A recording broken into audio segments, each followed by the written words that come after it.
Mais avec Claude, je lui dis en même temps, je lui dis, commente-moi ce tableau en utilisant des mots, vous voyez, en utilisant des mots qui ne soient pas trop durs, qui ne soient pas trop Est-ce fantaisistes, que mais l'IA qui peut restent dans remplacer une... le contrôleur de gestion, déjà?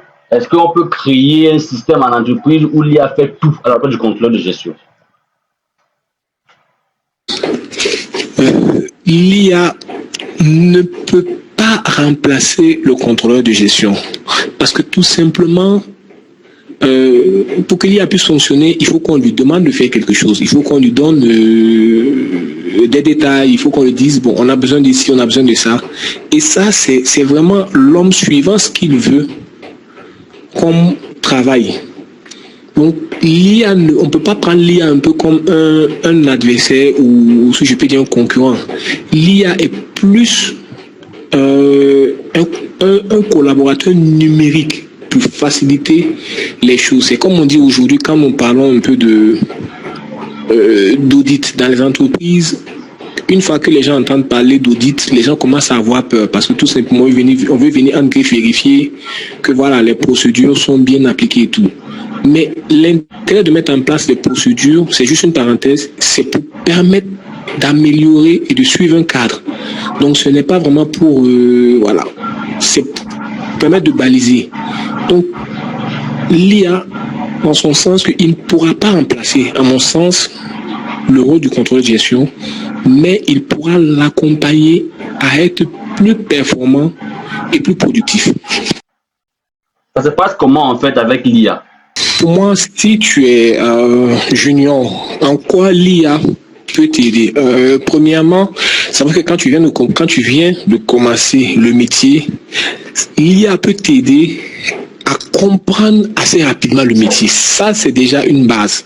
C'est pour dire, te donner assez d'informations pour voir comment le métier fonctionne, comment le métier est organisé, quelles sont les aptitudes, c'est quoi le plus du métier et comment est-ce que on valorise le métier. Ça, ce sont des informations que l'IA peut te permettre de capitaliser un laps de temps. Quelles sont les formations peut-être qui peuvent être orientées suivant les objectifs. Tout ça, c'est des points sur lesquels je peux poser des questions à l'IA qui est comme un interlocuteur et il va un peu te brosser de manière, si je peux dire, théorique. Et cette IA-là va te permettre peut-être de rentrer un peu en base dans le fond du métier. Ce que je dis, c'est qu'un rapport que je rédigeais avant en 48 heures parce que il faut commenter ligne par ligne, parce que c'est un rapport qui est destiné à la direction générale, après la direction peut l'envoyer au groupe ou au conseil d'administration, donc les mots doivent être choisis pour ne pas frustrer la direction générale et pour deux, pour que lorsque le conseil aussi va lire, que le conseil ne pense pas à autre chose. Donc les mots, il faut vraiment choisir les mots pour savoir rester dans le cadre qu'il faut.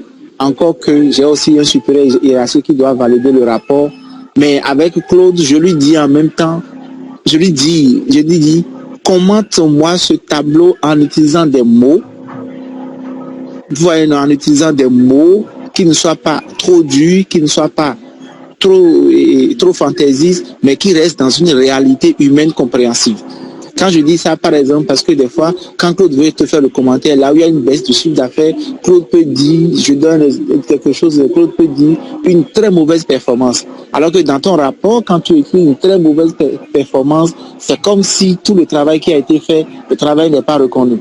Et quand tu lui dis ça, donc, au lieu de dire une très mauvaise performance, il peut dire qu'à ce niveau, malgré les efforts fournis, les objectifs n'ont pas été atteints. Et ça permet de dissimuler, pas dissimuler, mais comment je vais dire, de ne pas utiliser des mots très forts. En fait, les mots sont là, on exprime, mais tout le monde est d'accord avec le thème utilisé.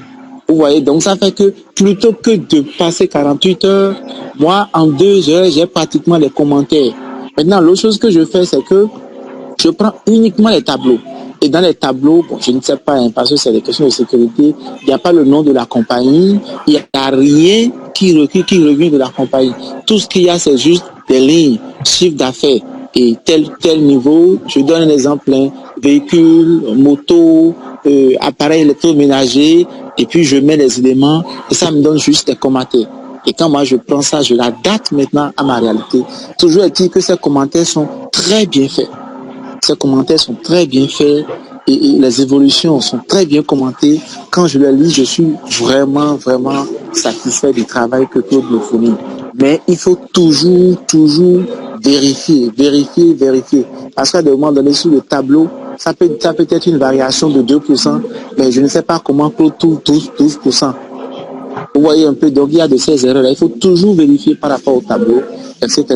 Et deuxièmement aussi, des fois, quand tu mets les données, tu demandes à Claude de commenter et qu'il y a écart de 12% par rapport à ce que toi tu as fait, je me dis, attention, il faut que j'aille vérifier si est-ce que mon tableau, ou de l'autre côté, la formule, est-ce qu'il y a eu un bug, est-ce que par erreur, je n'ai pas appuyé sur quelque chose qu'il ne fallait pas.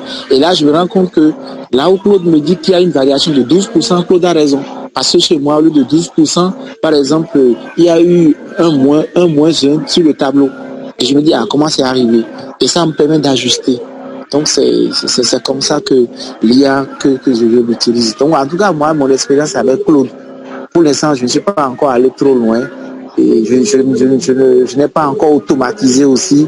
Mais quand je fais mes rapports, Claude m'aide surtout au niveau des commentaires que je peux placer. Des commentaires, des tableaux, etc. C'est à ce niveau que moi, j'utilise réellement Claude.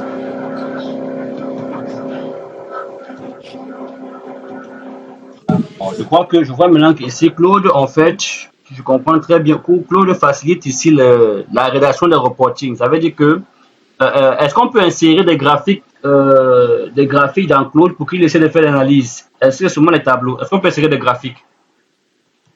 Oui, Claude peut bien analyser les graphiques. Par exemple, j'ai fait un travail la dernière fois et puis j'ai fourni un tableau à Claude. Et je lui ai dit de me proposer, j'ai dit propose-moi les différents graphiques que je peux utiliser, mais il m'a proposé des différents graphiques. Et c'est par rapport à sa proposition que j'ai réalisé maintenant les graphiques. Maintenant après, j'ai aussi pris un graphique pour dire comment ce graphique, mais le graphique que j'ai donné à Claude a fait le commentaire exactement comme si c'était un tableau. Maintenant, je ne sais pas si c'est parce que c'est Claude même qui m'a recommandé le graphique. Je ne sais pas si c'est à cause de ça. Mais toujours est-il que lorsque je lui ai donné un graphique, Claude m'a fait un commentaire comme si je lui avais donné un tableau. Mais le graphique était explicite quand même, les informations, les données sur le graphique étaient bien détaillées et on pouvait savoir que ça, c'est le chiffre d'affaires de temps. Les périodes étaient bien alignées. Donc j'ai eu des commentaires. Et parfait. Ok. Déjà c'est très Ok, merci beaucoup. C'est très intéressant. C'est clair.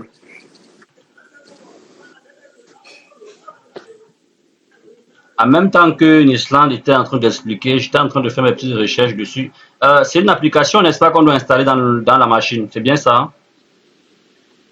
Non, moi, ce que je fais, je n'ai pas installé Claude. J'étais allé sur Google, j'ai pris Claude et puis c'est venu. Je me suis connecté je me suis inscrit avec mon compte Yahoo et Gmail. Et puis, au début, à chaque fois quand je faisais, ça me disait que je suis arrivé à la limite. Donc, comme j'ai une carte Visa, j'ai donc fait un abonnement. L'abonnement, ils m'ont prélevé 11 000 pour le mois. Et comme je fais beaucoup de rapports, comme je fais beaucoup de reporting et que c'est nécessaire pour moi, ça me permet d'aller vite. J'ai supporté les 11 000 de frais d'abonnement. Ça m'a permis d'avancer vite. Vous voyez, parce que quand vous êtes en mode libre, ça ne vous permet pas souvent, par exemple, si c'est un tableau à commenter, vous envoyez la photo du tableau une fois. Le deuxième tableau, ça peut dire non, c'est pas possible, vous avez atteint vos limites. Mais quand vous êtes en abonnement, ça vous donne un certain niveau de données à envoyer. Moi, j'ai fait l'abonnement le plus petit. Si j'avais peut-être fait un abonnement peut-être de 20-30 000, ça aurait me permettre peut-être de lui envoyer même des fichiers PDF que je lui dis de m'analyser pour que je puisse, etc. Vous voyez un peu. Donc, moi, je n'ai pas installé l'application. Il y a des gens qui ont installé l'application. Moi, je n'ai pas installé. C'est juste au niveau de Google. J'ai mis au Google, Gmail, Google. J'ai ouvert une page, j'ai tapé Claude, c'est venu, ça m'a demandé de m'inscrire. Je me suis inscrit et puis c'est fini. Et puis après, quand j'ai commencé, au début, ça ne disait rien. Mais arrivé à un moment donné, ça me dit que j'ai atteint ma limite. Si je veux augmenter ma limite de m'abonner, Bon, je me suis abonné, j'ai mis les informations de ma carte et puis ça m'a prélevé 11 000. Moi, je suis en francs CFA, Afrique de l'Ouest, donc ça m'a prélevé 11 000 francs CFA. Et puis c'est fini pour un mois. Et j'ai fait l'expérience, bon, je ne regrette quand même pas. Mais il y a des gens qui passent par l'application. Moi, je ne suis pas passé par l'application. C'est le mode web que j'ai utilisé.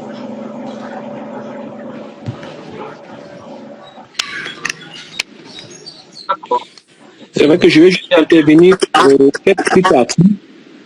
Moi, je suis passé par l'application, mais c'est le même fonctionnement. Effectivement, je pense que la limite là, c'est 5 ou 6 demandes. À partir de 6 demandes, on vous dit au fait il faut attendre soit 5 heures de temps, soit le lendemain, voilà, pour qu'ils puissent prendre en charge le traitement. Donc, si vous voulez continuer, il faut forcément passer à une version payante. Sinon, c'est quasiment le même fonctionnement. Ok, oui, c'est effectivement ça. Après quelques informations, ça dit d'attendre 5 heures, 4 heures ou 8 heures de temps, effectivement. Donc, on passe à la version payante pour continuer à travailler. Merci.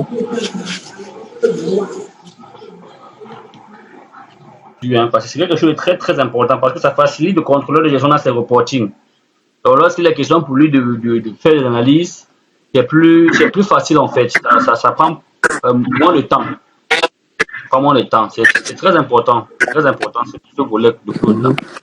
Donc, je vais m'accentuer dessus. On fera une séance là-dessus, voir si possible une démonstration pour voir un peu l'impact que cela a dans les différents rapports de reporting. Et on va essayer de l'analyser encore beaucoup plus, puisque Claude ici a été choisi comme IA de référence pour les reporting.